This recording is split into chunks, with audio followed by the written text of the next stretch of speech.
So Eida's betrayal of Code is inevitable, and I really do believe this based on what has happened with her and how she has interacted with Code thus far in the manga. Now you could interpret these things in a completely different way, and I do understand this, but based on what I've seen and how I've interpreted what I've read, I really do believe that Eida is not on Code's side, at least not totally, not 100%. I really do believe that she has something else planned, and I'm gonna bring the statements and the manga panels to back it up, so let's get into it. Now first I want to take a step back to chapter 57 of Boruto, where Eida was first introduced. We basically got a rundown of Eida's abilities and her motivations and why she has those motivations. Now one thing in particular I want to focus on is when she explained to Code that she already knows why he's there. She said, how to release the power limiters implanted in your body, isn't that what you want to know? She then followed up by saying that only Amado can lift the limiters using iris recognition and a voice print command code. Both biometric authentications are needed, and I don't know what the code word is. Now this part is very important because this is where I'm going to base the entire theory around. But before we get into the theory itself, we first need to understand her abilities and how it works. And one ability I want to focus on is her clairvoyance. And to explain this, we're gonna let the dialogue in the chapter speak for itself. Now Code opened up by saying, wow, your clairvoyance is the real deal, how does it work? And Eida replied saying, well, it's hard to explain to others, but it feels just like my consciousness has jumped there. I can see the past too. She also added that she can't see events that happened before she was born. Code also asked, can you see into the future? And Eida replied saying, no, it's not precognition. I can only see current events in real time or pick scenes from the past to watch, which is very interesting. Now since we have an idea of how the ability works, right, she's able to see into the past, but she can't see before she was born, and she's also able to see current events. Now how she explained the ability, it seems as if she's just able to project her consciousness into the environment itself, so she's not just an overlooking figure that just has the information in her mind. She's able to project her consciousness into that timeline or into that environment and experience the event itself. So this got me thinking, if she's able to see into the past before she was born, why wouldn't she know the code to unlock Code's new abilities? Why wouldn't she know the code to remove the limiters? That's very interesting, because as she explained earlier, Code will need the iris recognition and voice command code in order to remove the limiters.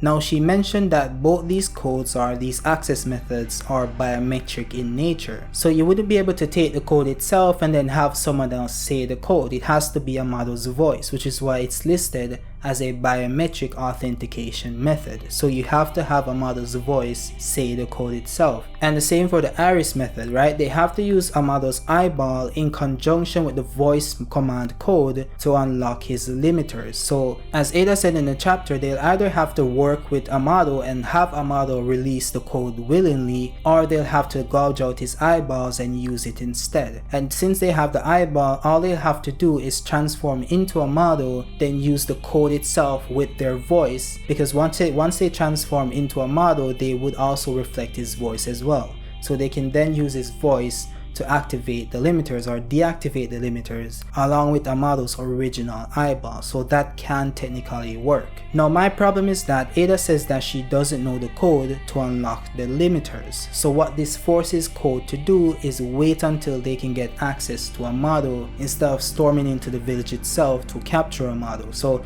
it almost seems as if Eida is buying time for the villagers. I don't know for sure, but that's just my assumption. Now the reason why I say this is very suspicious is because if Eida is able to see into the past and see events after she was born, then she should have been able to see the code that Amado used on Code. Now to understand what I'm saying, we first need to understand the timeline of Code and when he was first introduced into Kara. Now based on Code's dialogue when he first met Eida, when he first went to meet Eida, this is the first time he's seeing Eida. This is the first time he's meeting Eida. Now, if this is the first time he's meeting Eida, this means that Eida was in Kara before Code, and she was sent to be scrapped before Code even got to the Kara organization. Now, the reason why this is important is because Eida said that she can see everything that happened after she was born. Now if she was in Kara before Code, this would mean that she was created before Code got his karma seal, which would also mean that she was created before Code got his limiters. And if that's the case, then she should know the code that Amado used to implant the limiters on Code. She should be able to find that information using her Senringan ability, but she explained to Code that she doesn't know the code. Why would she say this? And as we know, Code is an idiot, as Eida pointed out multiple times during the chapter, and even Amado pointed out, so she's expecting him to fall for this and not even see this and question this, because this is really illogical. Because if she can't see into the past and see everything that happened after she was born, she should be able to see the moment when Amado created Code, and she should be able to see the code he used on Code. You know, it should be fairly simple, but she's saying that she's not able to see that information. Why is that? It doesn't make sense. And this isn't really the first time she withheld information from Code. If you go back to chapter 65, when Kawaki first reawakened Ishiki's karma seal, she wasn't surprised, but Code was, and she had to explain to Code what happened during the fight. Now if you have Clairvoyance, and as we've seen earlier on in the manga, she was following up with Kawaki, and she knew that Amado offered to give Kawaki the karma seal. Now you have Clairvoyance, and she was already following up with this. Why would she not know that Amado did give him the karma, since she was watching him? Like, it doesn't really make sense. And another panel that really reinforces the idea that she doesn't fully trust Code, or she's not fully on his side, is when he asked her if she has any other abilities aside from the abilities we spoke about earlier. And she replied saying, "Wouldn't that be interesting?" And then she completely just disregarded the question. Now this really proves to me that she doesn't fully trust Code. And if Eida does have another ability, I think I know what it might be, and it has something to do with Norse mythology. So I already made a video on this channel talking about Eida and her linkage to Amado and the Sons of Ivaldi, and I also mentioned that her name translates or originates from the goddess named Iduna. So Iduna also stands for something else, and it has something to do with the ability that I'm going to talk about, but I'm going to save that for another video, guys.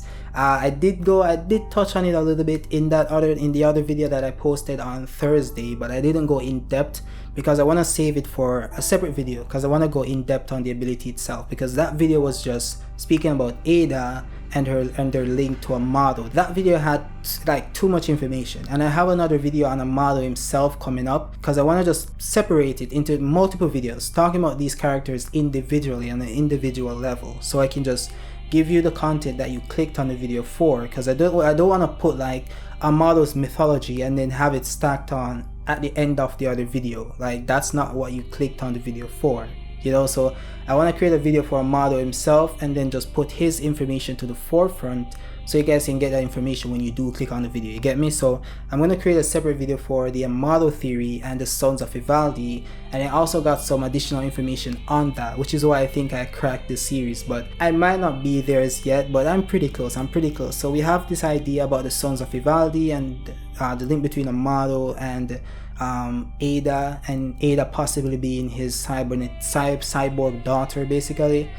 So I have a lot of theories coming up, and I'm just going to separate them into different videos, and then we can talk about it. So if you did like the video, drop a like, and if you're new to the channel, remember to subscribe for more content, and also remember to hit that notification bell to be notified when I do post new content. But above all else, have a great day. Peace out.